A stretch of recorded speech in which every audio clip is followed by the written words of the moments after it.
नमो माने नमस्कार करते, तस् माने उनको, भगवतो माने भग माने होता दुर्गुण, हतो माने इनको मारने वाला। दुर्गुण क्या है? मनुष्य के शरीर में केवल कुछ दुर्गुण है, लोभ है, क्रोध है, मोह है और ईर्ष्या है। अगर यह दुर्गुण हमारे शरीर से निकल जाए तो दुनिया में कोई हमारा दुश्मन नहीं है। तो लोभ, मोह, क्रोध और ईर्ष्या पर विजय प्राप्त करने वाले पहले महापुरुष, पहले मानो तथागत बुद्ध को हम नमस्कार करते हैं, नमस्कार करते हैं, नमस्कार। एक सुविधा दिया जो है तथागत बुद्ध ने कि आप मेरी पूजा मत करना, अगर मेरी बात आपको अच्छी लगी तो जीवन में उतारना, उस पर चलना, विचार अच्छा ना लगे तो उसको छोड़ देना। इतनी सुविधा किसी जो है आदमी ने आपको दिया नहीं। ठीक। दूसरी बात हमने कहा बुद्धं शरणं गच्छामि, मैं बुद्ध की शरण में जाता हूँ। बुद्ध माने ज्ञान, मैं ज्ञान विज्ञान की शरण में जाता हूँ। कोई भी काम करूँगा ज्ञान विज्ञान पूर्वक करूँगा, सोच विचार करके करूँगा, ऐसे उठपटांग कोई काम नहीं करूँगा। इसको भी हमने कहा दूसरी बार, तीसरी बार, 3 बार कहा। फिर दूसरी बात कहा हमने धम्मं शरणं गच्छामि, मैं धम्म की शरण में जाता हूँ। धम्म माने मार्ग, रास्ता जिस पर चलने से मनुष्य का कल्याण हो सकता, ऐसे धम्म पर मैं चलने की प्रतिज्ञा करता हूँ। पहली बार, दूसरी बार और तीसरी बार। हेलो। तीसरी बात हमने कहा संघं शरणं गच्छामि, मैं संघ की शरण में जाता हूँ। जितने लोग यहाँ आए हो, कहीं न कहीं से रिश्तेदार हो, मित्र हो, मैं एक अनाड़ी आदमी हूँ, मेरा घर बहुत दूर, अम्बेडकर नगर के। आप यहाँ क्यों आया हूँ? इसलिए आया हूँ कि ताकि आप भी संघ को समझें। संघ की जरूरत क्यों है? हर व्यक्ति को संघ की जरूरत है। तो हम संघ की शरण में जाते हैं दूसरी बार और तीसरी बार। हम संघ की शरण में जाते हैं, इसकी मैं प्रतिज्ञा करता हूँ। फिर हमने कहा कि अब हम पंचशील ग्रहण करते हैं। पंच माने 5, शील माने आचरण, आचरण माने उठना, बैठना, बोलना, व्यवहार करना, यह जो है आचरण है। जब आप यहाँ आए तो आपको बताया गया, अब तक हम फूल कैसे चढ़ाते थे, एक हाथ यहाँ लगाते थे, यहाँ से फेंकते थे, है ना। यहाँ आपको क्या बताया गया कि दोनों हाथ से फूल लीजिए और आसानी से रखिए, है ना। तो दोनों हाथ से फूल क्यों दिया जा रहा है? कि ताकि हम इसको सरलता से दे सके और जिसको दे रहे हैं वो पा सके। एक हाथ से लीजिए नहीं मिलेगा, गिर जाएगा, दोनों हाथ में लेंगे तो मिल जाएगा। इसलिए यह जो 5 शील हैं, ये हमारे आप जैसे गृहस्थ जीवन जो बिताने वाले लोग हैं, पारिवारिक जीवन बिताने वाले जो लोग हैं, इनके लिए 5 शील। तो 5 शील में पहला क्या है कि पाणातिपाता वेरमणि सिक्खापदं समादि, बिना कारण के मैं किसी जीव की हत्या नहीं करूंगा, इसकी मैं प्रतिज्ञा करता हूँ, शपथ लेता हूँ सिर से पैर तक, मैं बिना कारण के किसी जीव की हत्या नहीं। दूसरी बात अतिन्ना दाना वेरमणि सिक्खापदं समादि, बिना दी हुई कोई वस्तु मैं नहीं लूंगा, अर्थात मैं चोरी नहीं करूंगा, इसकी भी मैं सिर से पैर तक शपथ लेता, इसकी शिक्षा ग्रहण करता। तीसरी बात हमने कहा कामेषु मिच्छाचारा वेरमणि सिक्खापदं समादि, काम वासना के वशीभूत होकर मैं कोई ऐसा काम नहीं करूंगा जिसको व्यभिचार कहते हैं। जैसे ये जो बच्चा पैदा हुआ, इसकी बरही है, वह बच्चा तब पैदा हुआ जब समाज ने 2 बच्चों की, एक लड़का और एक लड़की, उनकी शादी कर दी। जब वो युवा हुए तो उनकी शादी हुई, समाज ने उसको मान्यता दी। समाज को चलाने के लिए, परिवार का गठन करने के लिए, संघ को बनाने के लिए दोनों के बीच संबंध हुआ, संसर्ग हुआ, तब वो नया बच्चा जो है पैदा हुआ। इसलिए हम जो है कोई भी काम ऐसा नहीं करेंगे जो समाज के विरुद्ध हो, इसकी भी सिर से पैर तक हम शपथ लेते हैं। लेकिन बुद्ध ने कहा कि काम बड़ा कठिन है, करना बहुत आसान नहीं है। क्यों कठिन है? कि हमको जो है कोई भी स्त्री जब सड़क पर दिखाई पड़ती है तो बड़ी सुंदर लगती है, और कोई भी पुरुष किसी भी युवा स्त्री को वो बड़ा सुंदर लगता।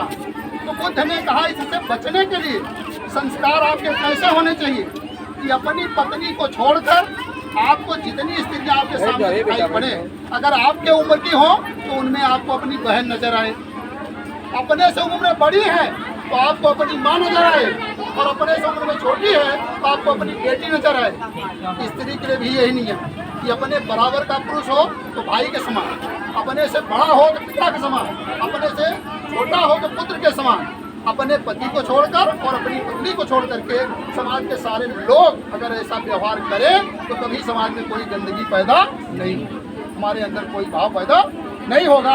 इसलिए हम जो है काम की भावना के बस में आ करके कभी भी कोई गलत काम नहीं करेंगे जो समाज के लिए दुखदायी हो। चौथी बात, मूसा वादा वे रमणी शिक्षा बदल समाज। मूसा माने झूठ, वादा माने बोलना। मैं झूठ न बोलने की, चुगली न करने की, परपंच न करने की प्रतिज्ञा करता हूँ, शपथ लेता हूँ कि मैं झूठ सच्चाई नहीं करूँगा, क्योंकि ऐसा करने पर हमारे झगड़े हुए। ये चौथी बात, इसकी भी मैं पूरा सिर से पैर तक शपथ लेता हूँ, कसम खाता हूँ, इसकी शिक्षा ग्रहण करता हूँ कि मैं ये काम नहीं करूँगा। अंतिम बात, सुरा मेरे मज्ज पमाद ठाना बेरमनी शिक्षा बदल। सुरा माने शराब, मेरे माने शराब की तरह इतनी नशीली वस्तु है, से बैठे बैठी ना तो बैठी ना। सुरा मेरे मज्ज माने मांस, पमाद माने जुआ, अठाना माने जहाँ जुआ खेला जाता है। तो बुद्ध ने कहा कि हम शराब नहीं पिएंगे,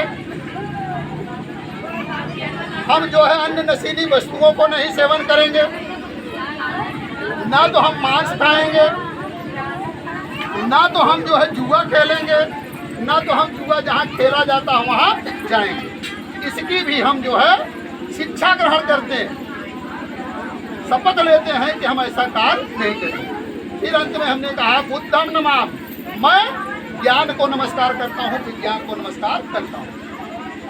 धम्मम नमाम, मैं उस मार्ग को नमस्कार करता हूँ जिस पर चलने से हमारा, हमारे परिवार का, हमारे समाज का कल्याण होगा, उस धम्म पर चलने की हम शपथ लेते हैं। अंतिम बात हमने कहा संघं नमाम, मैं इस संघ को नमस्कार करता हूँ। ये संघ जो बैठा हुआ है, चाहे हमारी माताएं हैं, बहनें हैं, बेटियां हैं, ये हमारा संघ है, क्योंकि जब जरूरत होगी तो यही हमारा संघ काम देगा, इसलिए हम संघ को भी नमन करते हैं।